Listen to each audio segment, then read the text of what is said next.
Good afternoon. Happy Friday. I'm StormTracker8 meteorologist Jessica Kirk here with a very short but very informative Beyond the Forecast episode that we have for you. We have a lot going on this weekend. In case you missed it, we do have a couple holidays coming up right around the corner, but I did want to kick it off with what we have for today in weather history.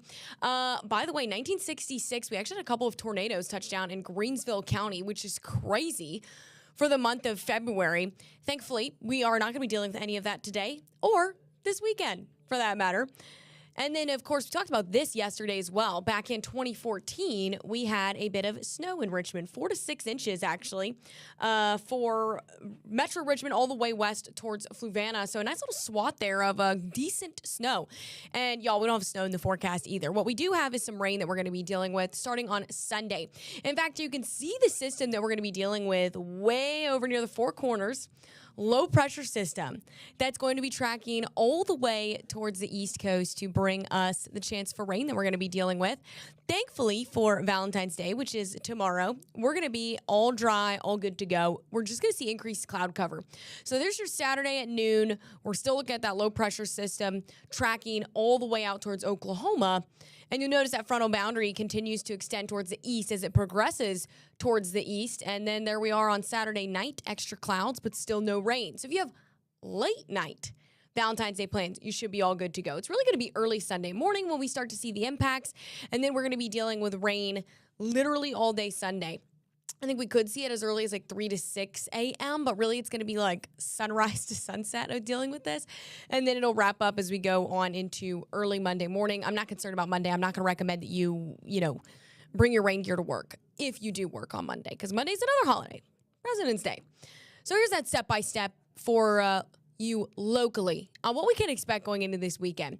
So for Sunday morning, there we are at around 3 to 6 a.m. You notice some of our western counties start to see a little bit of those showers. It is going to start for those western folks and then continue on towards the east. So that means that if you're out towards the peninsulas, you may not see rain until a little bit later in the morning. But then we get to noon to 4, and really every single person joining in, getting rain chances. Some of it light to even a moderate rainfall at times, and it's looking like it's going to be fairly steady all day. So not a lot of breaks, not sporadic, not spotty.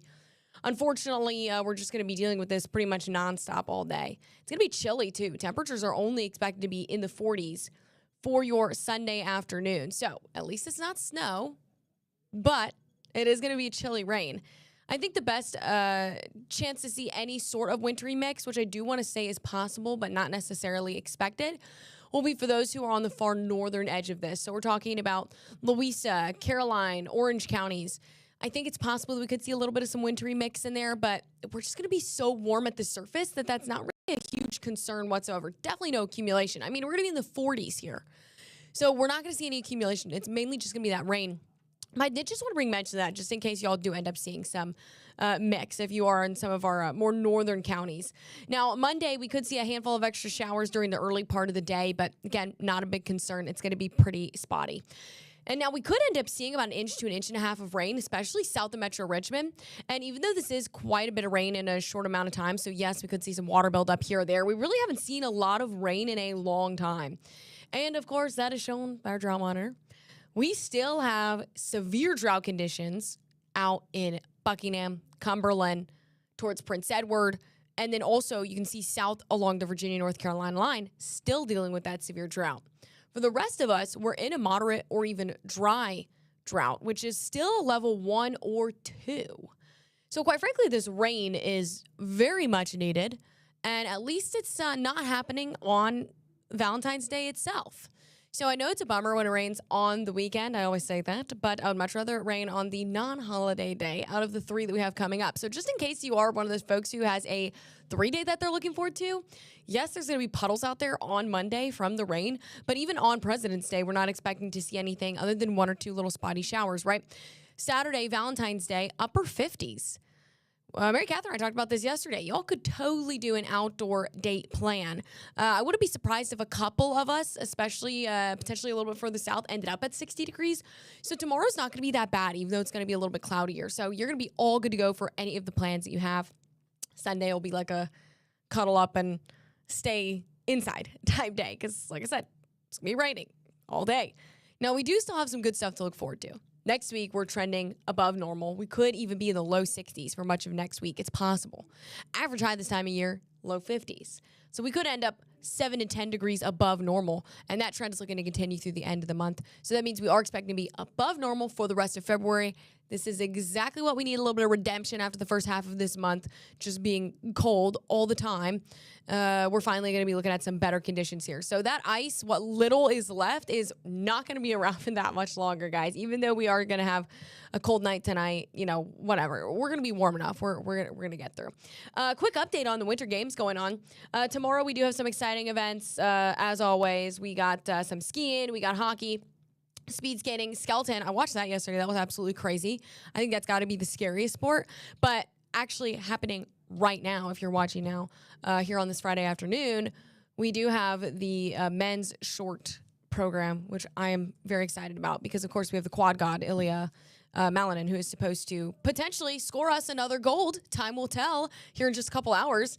And there's the updated USA medal count. 4 gold now, 7 silver. One of those was Chloe Kim yesterday. Snowboarding, also very neat. And then we have 3 bronze there. So still making progress, still in third when it comes to the overall leaderboard for the medal count. Norway still takes the lead, and Italy, which, of course, it's really cool that the games are hosted in Italy, and they're on the leaderboard, too. So, very exciting. Both of them have 18 total medals, and then the U.S. is behind them in third with 14 medals. So, definitely a little bit of work to do if we want to, climb up to top 1 or 2, but we still have a little bit left to go. We'll see how many more medals we can score before the end of it. In terms of what's going on over in Italy, I mentioned this yesterday as well, is that they're looking at a lot of rain going on. And yesterday, while I was watching snowboarding too, it was actually snowing pretty heavily. And it begs the question of how that actually impacted some of the snowboarders. This was while the women were out there yesterday afternoon to evening, and it was actively snowing, and they still have a little bit more of the system to get through. You can see up in those higher elevations, it's snow, but in the lower elevations, we were talking about rain. Now, by the time we get to Sunday afternoon, at least Italy time, they'll be looking in the clear, but going into Monday, you'll notice again, some of those more higher elevation up towards the more northern areas could end up seeing another bout of some snow. So certainly more interesting weather going on over there, but I am super glad it's not snowing here. And in terms of how much more snow they could see, Cortina is where they're doing some of the snowboarding, if I'm not mistaken. Prodazzo up in that region. Anywhere from 1 to 2 or even 2 to 4 inches of snow. And remember, they already saw snow yesterday and on and off through yesterday and today. So very interesting that they're still getting some snow up there and how that might impact the rest of the next couple of events that they have. I know they have more snowboarding going on today, too. So it could end up impacting some of that. Just very cool. Today we'll be in the 40s. Tomorrow, much warmer in the 50s. Sunday, 40s. Monday, 50s. A little bit of a roller coaster going on this weekend, especially with the rain on Sunday. All in all, definitely not the worst forecast we could ask for. We had plenty of those earlier this year. So we're looking pretty good out there, especially once we get into next week. And even though it is raining on that Sunday, remember, we need it. We need it desperately, especially downwards of Virginia, North Carolina line, where we are forecast to get some of those higher rainfall totals. So for this weekend, just make sure you bundle up Saturday morning. You're free to go anywhere and do whatever Saturday afternoon. It's going to be nice. And then Sunday is just going to be, stay inside. Stay inside because it's going to be raining and cold all day. And, of course, as always, we'll keep you here, keep updated here with the latest. And thank you so much for tuning in.